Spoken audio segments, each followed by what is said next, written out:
मैं इसके श्रीवास्तव कैंपस पटना से। और आज का जो टॉपिक है, अब तो एसएससी जीडी के एग्जाम में आपको मैक्सिमम 15 दिन बचा हुआ है और मैक्सिमम 15 दिन में ज़्यादा कुछ तो नहीं किया जा सकता है, लेकिन बहुत कुछ किया जा सकता है। क्या रणनीति होनी चाहिए उसी के बारे में हम आपको बताने आए हैं।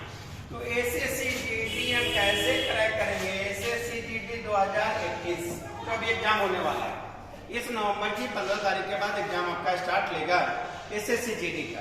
तो जीडी की रणनीति क्या होनी चाहिए? सबसे पहली बात की नंबर ऑफ वैकेंसी 25,000 एबव है, 25,000 के लगभग है। तो एक वैकेंसी नहीं देखना है कि 25,000 है, आप पिछली बार आया था 69,000, तो उस पर नहीं देखना। हमें ये देखना है कि हमें चाहिए एक सीट, बस हमें मेरी भागीदारी एक सीट की है। तो क्या रणनीति हो कि बहुत कम समय में मैक्सिमम चीज पढ़ सके। तो सबसे पहले तो सुनिए, जो अभी तक आपने पढ़ रखा है उसी को पढ़िए, कोई नया चीज पढ़ने की जरूरत नहीं है।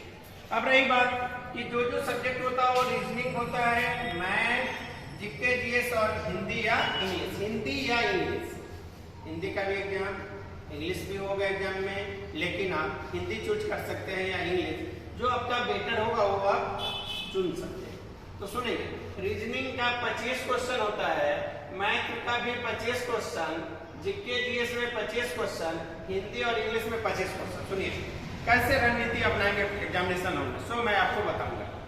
सबसे पहली बात कि रीजनिंग और मैथ जो होता है वो स्कोरिंग पेपर है। रीजनिंग और मैथ क्या है? Scoring paper. जीके और जीएस की कोई बाउंड्री नहीं है, दिन पढ़ेंगे तो रात भूलेंगे, रात पढ़ेंगे तो दिन भूलेंगे। और इसके बाद हिंदी या इंग्लिश, जो भी आपका लैंग्वेज बेटर हो उसे आप चूज कर सकते हैं। तो स्कोर हम कैसे करें एग्जामिनेशन हॉल में, हम कैसे अटेम्प्ट लें, पॉजिटिव अप्रोच से एग्जाम को हम कैसे करेक्ट करें, इसके बारे में हम आपको बताते हैं। टोटल नंबर ऑफ क्वेश्चन आपका होगा 1 to 100, 1 से 100 तक। तो पहला बार क्या करेंगे, वो रीजनिंग और मैथ स्कोरिंग पेपर अभी भी हम बोल रहे हैं। तो 1 to 100 तक में जितना क्वेश्चन फर्स्ट राउंड में बनेगा उसे बना लेंगे। फर्स्ट राउंड में जितना क्वेश्चन आपसे बनता है उतना क्वेश्चन बना लेंगे। जो क्वेश्चन टाइम किल्ड होता है वो क्वेश्चन को छोड़ दो। और जब अनभिज्ञ है, कुछ नहीं जानते, तो वहां रुकने की जरूरत ही नहीं है, डायरेक्ट आगे चलेंगे। अगर फर्स्ट राउंड में 100 में अगर 60 क्वेश्चन आपने बना रखा तो बचा कितना? 40। जो 40 क्वेश्चन बचा, फिर सेकेंड राउंड में अगर आप आएंगे तो 40 में 15 क्वेश्चन बन सकता है, 15 क्वेश्चन बन सकता है। आपका स्कोर पहुंच गया कितना? 75। क्योंकि निगेटिव मार्किंग है, बड़ा सोच समझ के आप जो आप एग्जामिनेशन हॉल में बैठेंगे, सोच समझ के आप आंसर में टिक मारेंगे। तो 60 और कितना हुआ? 15। अब क्वेश्चन आपके पास कितना बचा? 25 क्वेश्चन। कितना क्वेश्चन बचा? 25 क्वेश्चन। तो जब 25 क्वेश्चन जो आपका बचा, आपके राउंड में आएंगे तो मैक्सिमम 25 में 10 बन सकता है, यानी आपका स्कोर हो जाएगा 85। और जीडी का कटअप 85 मार्क्स बहुत होता है, जहां निगेटिव हो या 85 मार्क्स बहुत होता है। इसी बात पे हम आपको बताते हैं, अगर रीजनिंग और मैथ है तो रीजनिंग 23 से 24 क्वेश्चन बनाया जा सकता है, मैथ में भी 23 से 24 बनाया जा सकता है। इसके बाद देखते हैं जीके और जीएस, इसकी अभी भी हम बोले बाउंड्री नहीं है। यह इतना टॉपिक पढ़ाता है, history, civic, geography, polity, economics, physics, chemistry, biology, environmental science, current affair. तो जीके और जीएस में आपका जो स्कोर होगा,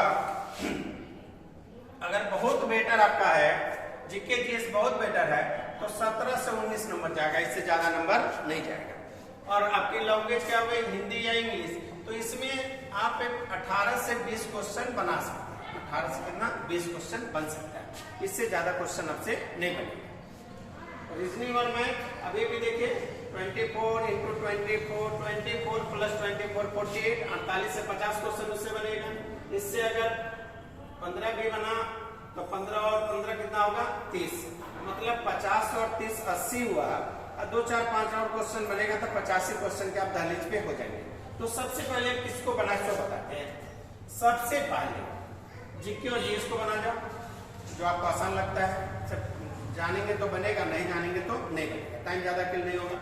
उसके बाद हिंदी की रणनीति अपनाएंगे। हिंदी के बाद रीजनिंग पे आएंगे। किस पे आएंगे? रीजनिंग पे। और रीजनिंग के बाद किस पे आएंगे? मैथ पे, यानी फर्स्ट राउंड। सेकेंड राउंड में जीके जीएस में अब टाइम किल नहीं होगा, जो जाने सो बन गए, उसमें कोई मैथमेटिकल नहीं है, रीजनिंग नहीं है कि आप उसको बनाएंगे। हिंदी लैंग्वेज की भाषा है, जो आप जानते थे वो बन गया। अब बचा क्या? रीजनिंग और मैथ। अगर ये दोनों मिला के अभी भी आपका 10 क्वेश्चन छूट रहा है, तो इसमें क्वेश्चन 10 क्वेश्चन छूटा है तो 5 से 7 क्वेश्चन बनाया जा सकता है। तो रणनीति हम इसी तरह इसमें अपनाएंगे एसएससी जीडी। अब सुनिए, एसएससी जीडी की जो एग्जाम है, इसमें जो सिलेबस था मैंने आपको बता दिया, यानी 100 क्वेश्चन में 80 से 85 मार्क्स आ सकते हैं, बशर्ते कि आपकी रणनीति क्या होनी चाहिए। जो अभी तक आपने पढ़ा है उसको रिवाइज करो, डेली रीजनिंग और मैथ का सेट लगाइए, 2, 4, 5, 10 लड़का का ग्रुप बना के डिस्कशन करो। करेंट अफेयर, विगत 6 माह का करेंट अफेयर को जरूर पढ़िए और उसका डिस्कशन कर लीजिए।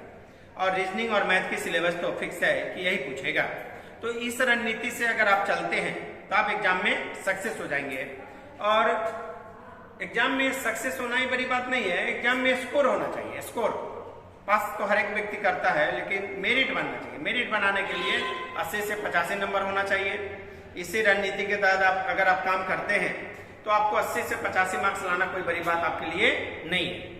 और ऐसा कीजिए, आपका रिजल्ट हो जाएगा।